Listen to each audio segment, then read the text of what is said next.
Well, howdy. Welcome back. Hope you enjoyed the weekend.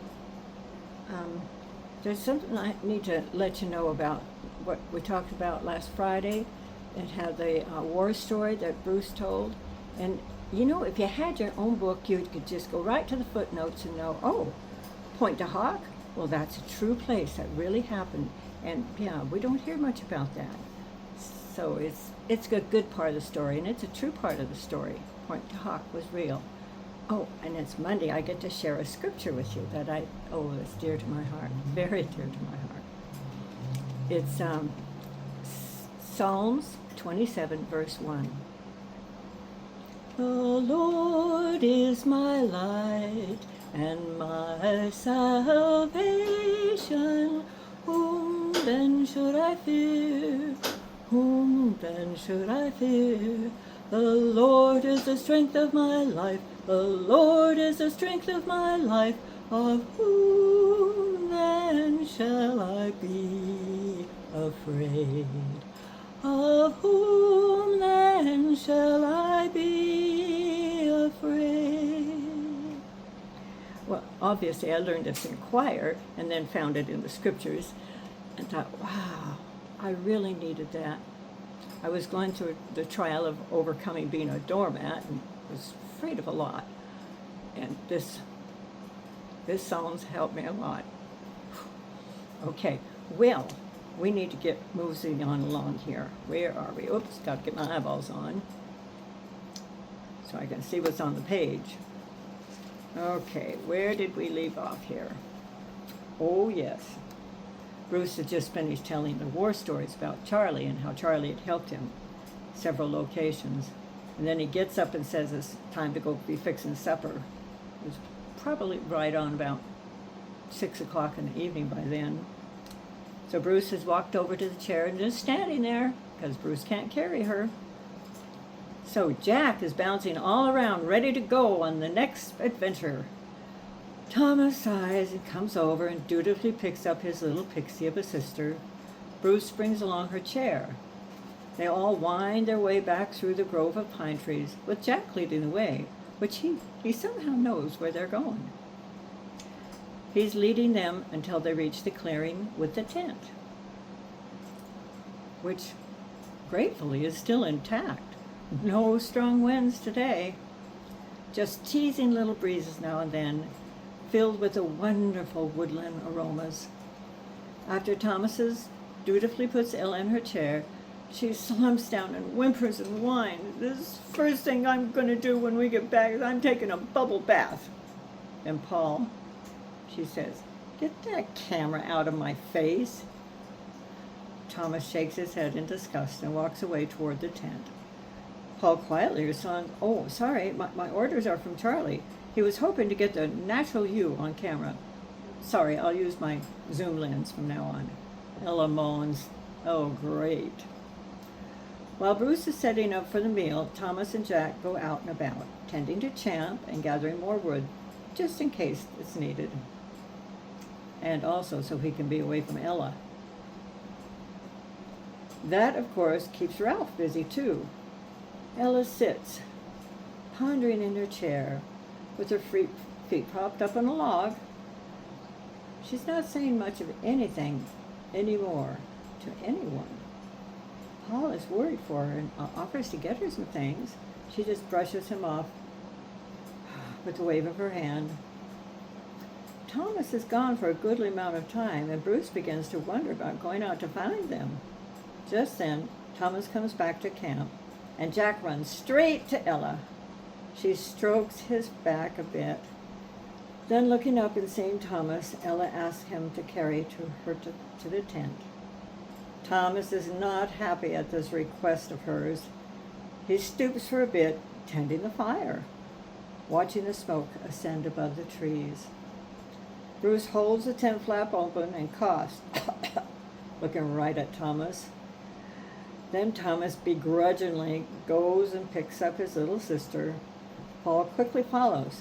Thomas carries her into the tent and sets her on the cot, then quickly exits. Oh my, Ella says, surprised. I get a cot? With a mattress? Jack hops right up on the cot and lays down near Ella. Sure do, says Bruce, compliments of your Uncle Charlie, and there's a portable potty in the corner for you.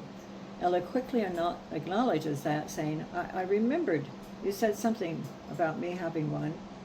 You mentioned it somewhere along the trail today, and that is what I'm needing. Bruce, with his formal voice, says, yes, ma'am. Now we make sure this floor was clean so you can hobble about, only a little bit, mind you. Bruce warns her with his fatherly smile. Ella quickly says, oh no, it's quietly. Ella quietly says, yes, sir. Then she gives him a lazy salute. Then she turns to Paul and says, and you, Mr. Paul, are off duty. This is my personal time. Paul nods his head and leaves the tent.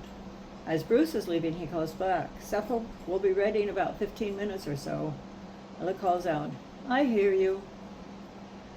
Not much else happens while they're waiting for supper. Thomas has done a good job of setting up camp and getting enough wood for the night fire. Paul is curious and asks, what happens when Champ walks off in the night? How are you going to haul all this stuff around? Bruce smiles as he stirs a pot of soup and says, I just shake the bag and he comes back. Now Ralph is curious too and quickly says, what do you mean shake the bag? Thomas, in the background by a tree, quietly says, we train all our horses to come to the sound of the oats rattling around in a canvas bag. Oats are like candy treat for them. Hey, Bruce, does Maria still make those bags? Thomas moves over to be near Bruce. Bruce smiles. He's pleased that Thomas remembered that. Then he responds, she sure does. Every trail boss has one, and so do the steward boys. We keep them in our vest inside pockets along with a handful of oats. They roll up tighty and tight. Doesn't make much good to get a noisy sound. I gotta try that again. Doesn't take much to get a good noisy sound from these bags. In fact, that's how the steward boys call the horses to the gate when they get them from the pasture each night. The horses know what that sound means. It means a treat. Bruce stops what he's doing, takes out the bag from his vest pocket, pulls on it until it's in a roundish shape, then he shakes it. Immediately they hear Champ, nay, nay, in the background. Bruce hands the bag to Thomas and smiles, well, we sure did it. Now we need to give him a treat. Will you do that for me, Thomas? Thomas willingly comes and takes the bag, then heads to Champ. As Ralph heads out to follow Thomas, he quickly says, how can all those horses get a treat from that little bag at the pasture gate? Bruce smiles as he responds, a team goes to get the horses. The trail boss shakes the bag, then as the horses come, he heads back to the ranch. The caboose man stays by the gate with a large bag of oats. Any horse who wants a treat is given a handful. Some just follow, knowing they're going to a safe place for the night. The younger ones always want a treat. Paul nods his head and quietly says, that makes sense. Bruce turns back to fixing supper. Paul nods his head as he finds a place to sit and watch Bruce. Ralph comes out.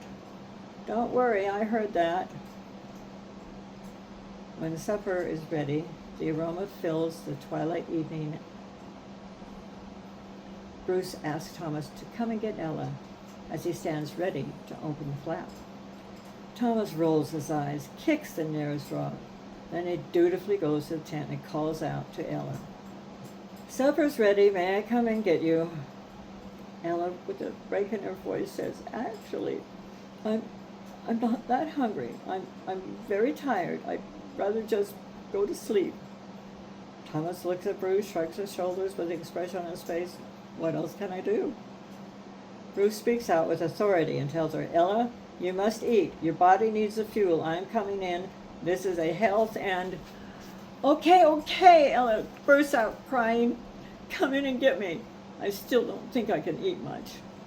Thomas dutifully enters the tent. Bruce again holds up the flap as Thomas carries Ella out and puts her in the chair by the campfire. Then Thomas quickly gets away from her, going across the camp area to stand by a tree. Jack patiently comes and sits next to Thomas. Jack feels that Thomas needs some support right now. Paul is ready and films the exit from the tent. Then he sits across the campfire from Ella, so he's not in her face. Before Bruce steps back to his kitchen, he comes and sits by the campfire, and heaving a big sigh, he says, I'm well aware that none of you are into this doing churchy stuff, so I'll make this brief. Charlie and I always honor the Sabbath day, which is today, and seeing how I'm the only one that didn't make it to church today that wanted to go, I feel the need to have this testimony meeting. It's very simple. We just tell the good Lord what we know is true and what we're thankful for at this time of our life. I'll start out with a gathering prayer and then share my testimony. And so he does. When Bruce is finished, Ralph is willing to share what he's grateful for. He's grateful for his family. Paul speaks right up with gratitude for his family too. Ella and Thomas gulp. They look away from each other, not sure what to say. Finally, Ella quietly admits that she is grateful for Uncle Charles and James. Thomas struggles. Then finally, he admits he is grateful for his wife and children. Bruce smiles and quietly says, we need to ask a blessing on the food and the prayer for gratitude, so please just bow your heads. He smiles and we'll not be doing this Maria style. Just a reverent attitude is appreciated. Then Bruce offers up a heartfelt prayer of gratitude for the blessings of the day and for the food they are about to eat. Then he brings over a bowl of food for Ella, chicken soup and pan-fried biscuits. Ella is surprised and says, I was expecting beans and hardtack. This actually smells good. Bruce looks sideways at her and hands her a plate of biscuits and says, thanks, I think that was a compliment. He smiles at her with his fatherly smile. Then Thomas joins the others as they all help themselves to the biscuits and soup. Filling their bowls with a good hearty chicken soup, they then sit themselves on the big rocks and small logs that Thomas had found to put around the campfire to be their chairs or benches. They eat in silence, with just the noise of the wind and the big pine trees singing to them, and the cheery chirping of the birds singing in the melody as they settle in for the night. The muggy heat of the day has relented, and a cool breeze begins to fill the air. Soon they hear an audible sound from Ella as she looks at Bruce and says, please, sir, more, as she extends her bowl to Bruce in true Oliver style. Bruce is right there to help her with a smile on his face. When he returns with her bowl filled, Ella says, I didn't know I was that hungry. I'm so tired, I was just thinking of sleep. Once again, thank you, Uncle Charles. Yes, that is you, Bruce. Today you have been, a fine reminder of how helpful to me Uncle Charles has always been.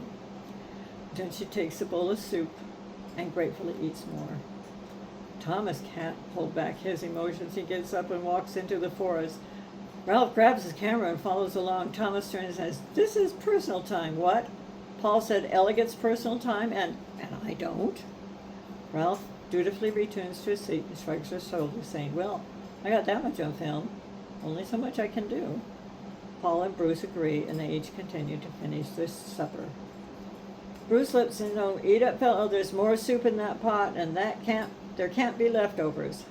Soon Ella smiles, holds up her bowl, and says, more, please? And that's where we have to stop, because, time's up. Time to be moving along. And I know you're going to be moving along this day also to help, just like Jesus would do. And I trust that you're going to go forth with gentleness and kindness as you serve others as Jesus would. Well, take care. Have a lovely day or evening, whatever time it is you watch this. And I'll just give you some love hugs from Grama Jean. Love you. Bye-bye.